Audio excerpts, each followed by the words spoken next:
Welcome to the Book Reading and Summaries channel. This comprehensive summary and analysis of Homer's The Odyssey details the epic poem across its 24 books, focusing on its tripartite structure, major themes, and the psychological journey of its hero, Odysseus. To meet the requested length of approximately 5,000 words, the retelling delves deeply into the narrative, providing context for the epic conventions, character motivations, and divine interventions that drive the story. The Odyssey, an epic summary. Homer's The Odyssey recounts the decade-long journey of the Greek hero Odysseus, king of Ithaca, as he struggles to return home following the Trojan War. Far more than a travelogue, the epic is a meditation on themes critical to ancient Greek society: Nostos, homecoming; Xenia, guest-host reciprocity; Métis, cunning intelligence; and the nature of civilized life versus savage existence. The epic is traditionally divided into 24 books, following a structure that begins in medias res, in the middle of things. Part 1. The Telemachus, books 1 to 4. This initial section focuses not on the hero, but on his son, Telemachus, and his desperate situation in Ithaca. This delay heightens the suspense surrounding Odysseus's fate and establishes the urgent need for the hero's return. Book 1. A Goddess Intervenes. The epic opens with the traditional invocation to the Muse, asking for inspiration to tell the tale of the man of many ways, Polytropos, Odysseus. We learn that all the other Greek heroes have returned home, but Odysseus is trapped on the island of Ogygia by the beautiful nymph Calypso, who wishes to make him her immortal husband. The gods meet in council. Zeus confirms that Odysseus is destined to return. Athena, Odysseus's divine protector, argues forcefully for his release, lamenting the disrespect shown to his house by the rude, feasting suitors who are vying for the hand of his wife, Penelope. Athena descends to Ithaca, disguised as Mentes, an old family friend. She finds the palace filled with the arrogant suitors, led by Antinous and Eurymachus, who are consuming Odysseus's wealth. Telemachus, timid and despairing, receives Mentes with excellent Xenia, hospitality, contrasting sharply with the suitor's behavior. Mentes encourages Telemachus to assert himself, call an assembly, and embark on a voyage to Pylos and Sparta to seek news of his father. This visit sparks the first flame of courage in a young prince. Book 2. The Assembly and the Journey. Telemachus, emboldened, calls the first assembly of Ithacan men since Odysseus left 2 decades prior. He bravely denounces the suitors, accusing them of dishonoring his house. Antinous dismisses the accusations, placing the blame instead on Penelope for deceiving them with her weaving trick. She promised to choose a husband after finishing a shroud for Laertes, Odysseus's father, but secretly unraveled it every night. As the argument escalates, Zeus sends an ominous omen, 2 eagles locking talons overhead, interpreted by the aged prophet Halitherses as a sign of Odysseus's imminent return and the suitors' doom. The suitors mock the omen. Defeated in the assembly, Telemachus prepares for his journey in secret. Athena reappears, this time disguised as Mentor, a trusted elder. She arranges the ship and crew. Telemachus cleverly avoids telling his mother, Penelope, about his voyage, knowing her grief would prevent him. With Athena's aid, the journey begins under the cloak of night. Book 3. Nestor at Pylos.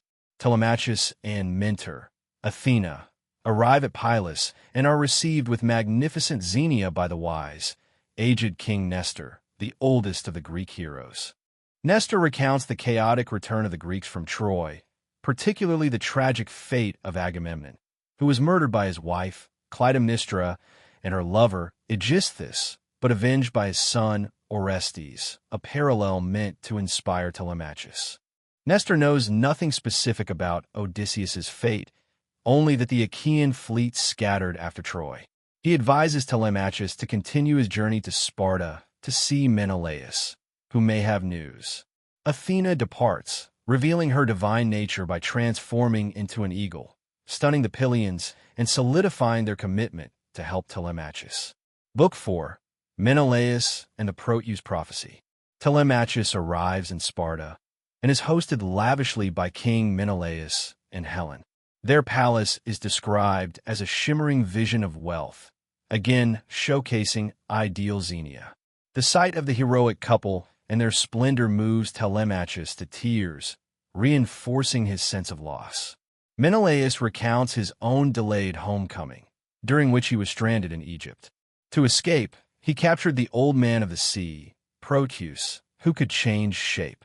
Proteus revealed the fates of several heroes, including the key information: Odysseus is alive, but captive on the island of Ogygia with the nymph Calypso. Meanwhile, back in Ithaca, the suitors learn of Telemachus' journey and plot to ambush and murder him upon his return. Penelope, distraught upon learning both of her son's departure and the plot against him, is comforted by a vision sent by Athena. The Telemachy ends with the stage set. The suitors are actively plotting, and the reader knows Odysseus' location, though he is still imprisoned. Part 2. The Wanderings, books 5 to 12. This central section focuses on Odysseus himself. It begins with his release from Ogygia and his journey to the Phaeacians. In books 9 to 12, Odysseus recounts his decade of incredible adventures in a long flashback narrative, a storytelling technique that emphasizes his status as a heroic narrator. Book 5. The Release from Ogygia. The gods reconvene. Zeus, urged by Athena, finally sends Hermes to Ogygia to command Calypso to release Odysseus. Calypso, though enraged at the double standard, male gods can take mortal lovers, but she cannot, reluctantly agrees. She provides Odysseus with tools to build a raft, but her offer of immortality is rejected.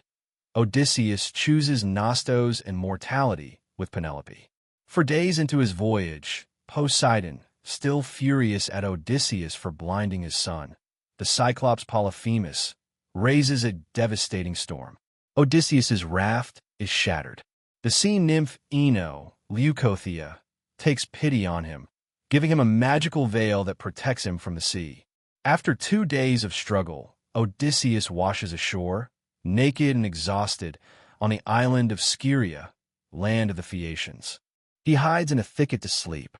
Book 6. Nausicaa and the Phaeacians. Athena appears in a dream to Nausicaa, the beautiful princess of the Phaeacians, instructing her to go to the river to wash her clothes in preparation for her marriage. While playing ball, Nausicaa and her maids accidentally wake the hero. Odysseus emerges, naked and covered in brine, intimidating the maids. He employs his famous métis, cunning, rather than force, addressing Nausicaa with an eloquent speech comparing her to a goddess. Impressed by his courtly manner and intelligence, Nausicaa, demonstrating perfect Xenia, clothes him, feeds him, and instructs him on how to approach her parents, King Alcinous and Queen Arete, for safe passage home. Books 7 and 8. Royal Hospitality and the Revelation. Odysseus enters Alcinous's palace, shrouded in a mist conjured by Athena, until he kneels before Queen Arete.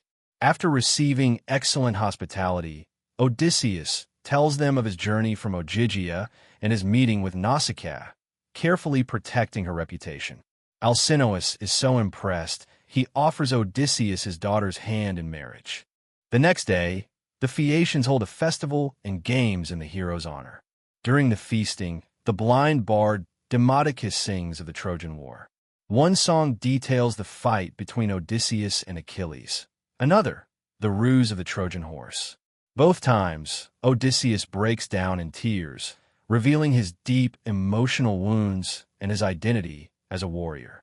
When a youth, Broadsea, insults Odysseus by suggesting he is merely a traveling merchant, Odysseus proves his strength by effortlessly throwing a discus farther than anyone else. Alcinous, sensing the depth of the hero's suffering and his true identity, asks him plainly, "Tell me now, and hide nothing. What is your name?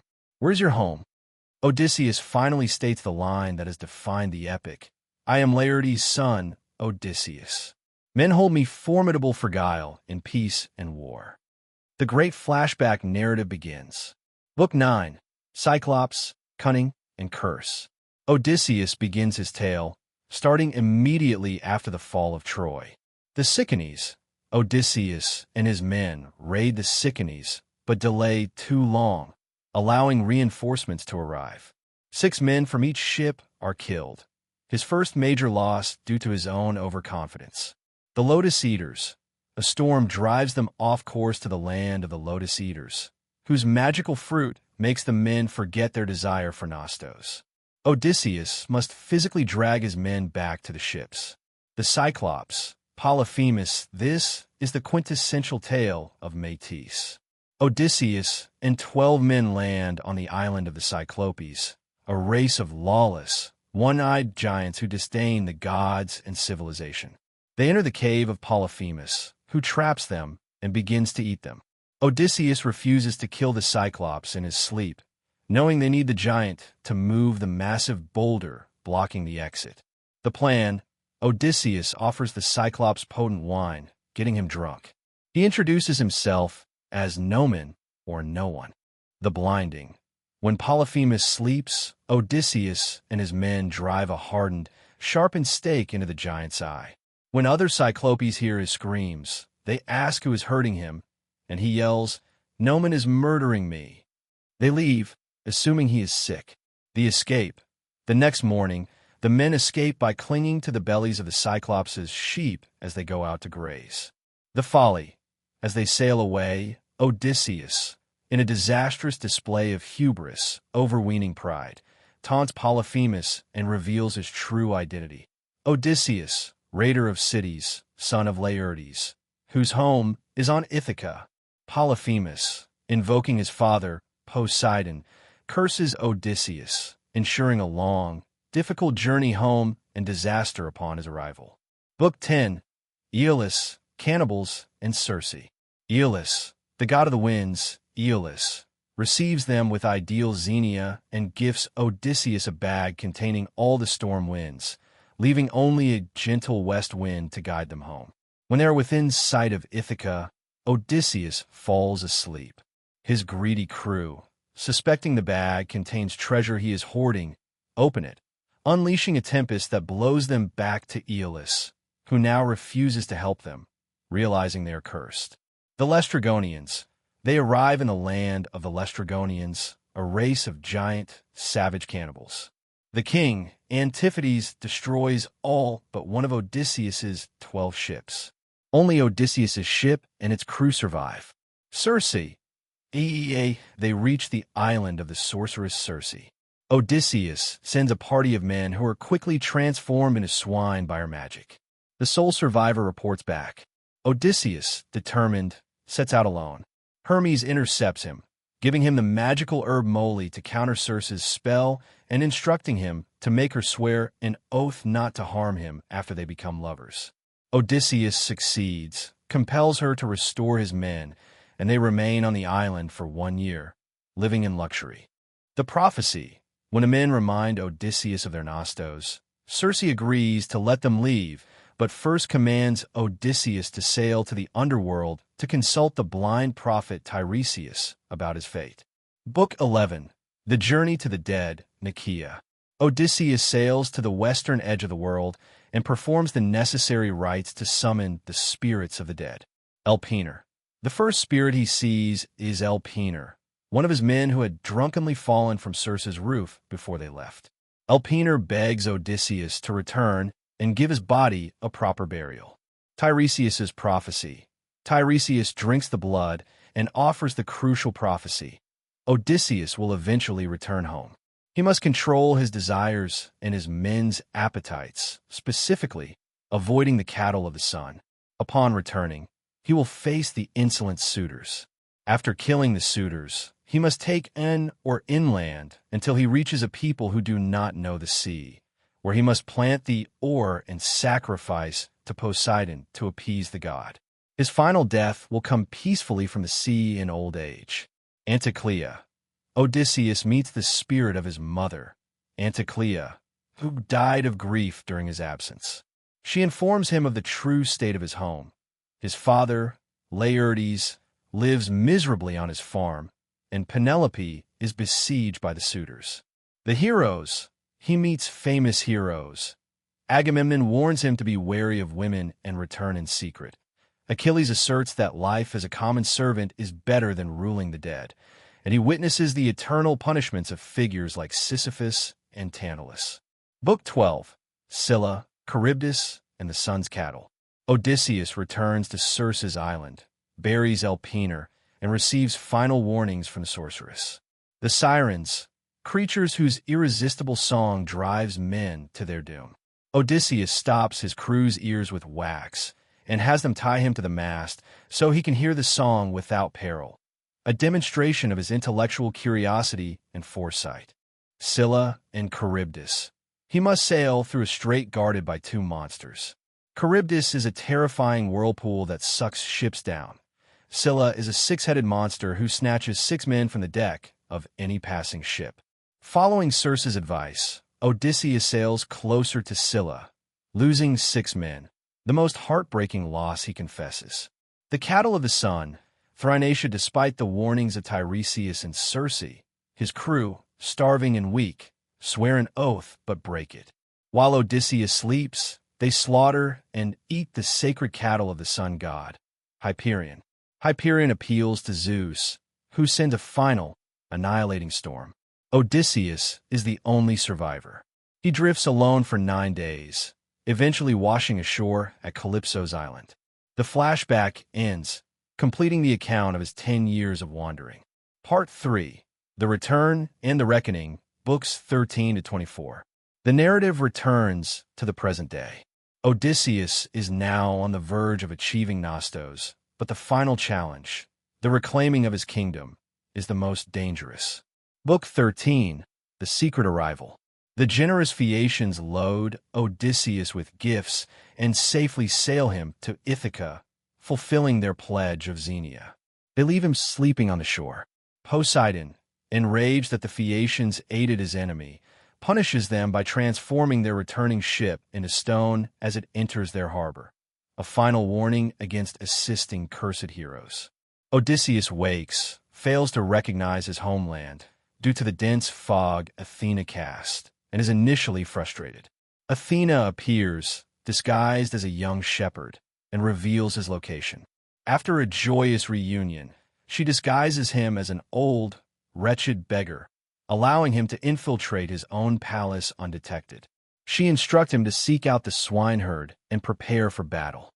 Book 14 and 15. Loyalty and Return. Odysseus, still in disguise, finds the loyal swineherd, Eumaeus, at his hut. Eumaeus demonstrates perfect Xenia despite his poverty, offering the disguised beggar food and warmth. Odysseus tests Eumaeus' loyalty by weaving a fictitious tale of his life, claiming he heard Odysseus was alive and due to return soon. Eumaeus remains faithful, believing his master is dead but honoring his memory. This meeting contrasts starkly with the abuse shown by many others in Ithaca. Meanwhile, Athena visits Telemachus in Sparta, urging him to return home swiftly to avoid the suitor's ambush. He returns, avoids the trap, and lands safely. Book 16. Father and Son United. Telemachus visits Eumaeus' hut, where he meets the disguised Odysseus. Eumaeus departs to inform Penelope of her son's safe return. Athena appears, signaling Odysseus to reveal himself to his son. The disguise is lifted. The reunion between father and son is intensely emotional and central to the theme of Nostos. Odysseus immediately outlines the plan. Telemachus must hide all the weapons in the palace, leaving 2 sets for themselves. Odysseus will enter the palace as a beggar to test the loyalty of the household and gather intelligence on the suitors. Book 17. The Abuses of the Palace. Odysseus and Eumaeus travel to the palace.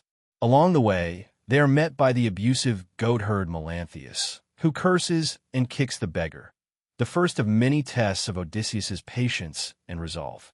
Upon reaching the palace gates, the most poignant recognition occurs. Odysseus's old, neglected dog, Argus, recognizes his master's voice. The dog, too weak to move after 20 years of waiting, manages a final wag of his tail and then dies, a symbol of the decay of Odysseus's home and the enduring loyalty it represents. Inside, the suitors treat the beggar horribly. Antinous is the worst, striking Odysseus with a footstool, a gross violation of Xenia and a mark of his doom. Penelope sends Eumaeus to bring the beggar to her, hoping he has news of her husband. Book 18, Beggars and Wits. A rival beggar named Iris challenges Odysseus to a boxing match. The suitors encourage the fight for sport. Odysseus, still disguised, easily breaks Iris's jaw with a single blow, terrifying the suitors. Penelope appears before the suitors, looking more beautiful than ever, a trick by Athena. She cunningly tricks them into presenting her with expensive gifts, subtly replenishing some of Odysseus's stolen wealth and proving her own métis. Odysseus remains silently watchful, enduring every insult. Book 19. The Scar and the Revelation to Euryclea. Penelope summons the beggar, and their conversation is a tense game of wits. The beggar fabricates a detailed story of meeting Odysseus in Crete, further testing Penelope and bringing her tears. Later, Penelope orders the old nurse, Euryclea, to wash the beggar's feet. As Euryclea cleans him, her hand brushes a distinctive scar on his thigh, a mark earned during a youthful boar hunt. Euryclea instantly recognizes her master. Odysseus grabs her throat and forces her to swear secrecy, as the timing for the full reveal is not yet right. Penelope then describes a dream she had, an eagle killing 20 geese, and asks the beggar its meaning. Odysseus, maintaining his disguise, interprets it as his return and the slaughter of the suitors. Penelope, still skeptical, announces the challenge that will take place the next day, the Contest of the Bow. Books 20 and 21, The Contest of the Bow. The final night is filled with tension. Odysseus struggles to restrain his fury, and Penelope prays for death. Omens abound, including a series of sneezes and the words of the remaining loyal servants, all confirming the imminent reckoning. The next day, Penelope sets forth the challenge. She will marry the man who can string Odysseus's great bow and shoot an arrow cleanly through the sockets of 12 axe heads lined up in a row. The suitors, one by one, fail to even string the bow. Even the strongest, Eurymachus, fails. Odysseus steps outside and reveals his true identity to Eumaeus, the swineherd, and Philoetius, the cowherd, securing their loyalty and instructing them to lock the women out and secure the gates. Odysseus returns, still disguised, and asks for a turn. The suitors mock him mercilessly, fearing the shame if a beggar succeeds. Telemachus, asserting his authority, orders them to let the beggar try. Odysseus takes the bow, strings it effortlessly, and sends the arrow cleanly through all 12 axes. The signal for the massacre has been given. Book 22, The Massacre. The slaughter begins immediately. Odysseus throws off his rags, standing revealed in his full heroic stature. He fires the first arrow directly through the throat of the leader, Antinous, who is drinking wine, a righteous act of vengeance for the violation of Xenia. Eurymachus, the second leader, pleads for mercy, offering full restitution. Odysseus refuses. "You dogs. You never thought I would come back from Troy." The fighting is brutal. Melanthius, the disloyal goatherd, attempts to betray the heroes by bringing weapons from the storeroom to the suitors, but he is caught by Eumaeus and Philoetius and brutally tortured. Athena assists the father and son, deflecting incoming spears. All the suitors are killed, their blood filling the hall. The disloyal maids, who consorted with the suitors, are forced to clean the gore from the hall. Telemachus then hangs them publicly in the courtyard, a harsh judgment reflecting the severe codes of loyalty and honor. The court is cleansed. Book 23, The Final Recognition. Euryclea rushes upstairs to inform Penelope, who is asleep, that her husband has returned and slaughtered the suitors. Penelope refuses to believe her, convinced it is a trick of the gods or the work of a stranger. After 20 years of holding off deception, her skepticism is profound. Penelope descends to the great hall, confronting her husband. Odysseus, having bathed and been reclothed by Athena, looks magnificent. Still, Penelope tests him, refusing to accept the recognition on appearance alone. She orders Euryclea to move their marriage bed from the bedchamber. Odysseus, infuriated, exclaims that the bed cannot be moved because he built it himself into the trunk of a living, rooted olive tree. This is the secret sign that only they share, a symbol of the deep, rooted stability of their marriage. Penelope is finally convinced. The tears cease, and the couple embraces in a cathartic reunion. Athena delays the dawn, allowing them to recount their respective tales. Book 24, Peace and Closure. The final book provides necessary closure. Hades. Hermes leads the souls of the dead suitors to Hades, where they meet Agamemnon and Achilles, lamenting their ignominious deaths at the hands of one man. Laertes, Odysseus, Telemachus, and the loyal servants travel to the farm to see Laertes.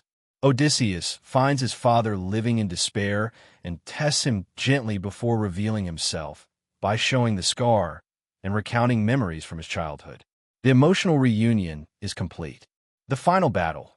The families of the slain suitors, led by Eupeithes, Antinous' father, gather to seek vengeance. A brief battle ensues. Laertes, in a final moment of strength, kills Eupeithes. Peace. Before the conflict can escalate further, Athena descends, disguised as Mentor, and commands both sides to stop the fighting. Zeus confirms her decree. Peace is forcefully established in Ithaca, securing the reign of Odysseus. The epic ends with Odysseus restored to his home, his family, and his throne, fulfilling the complex and dangerous journey of Nostos. Subscribe to the channel to motivate us to create more useful videos.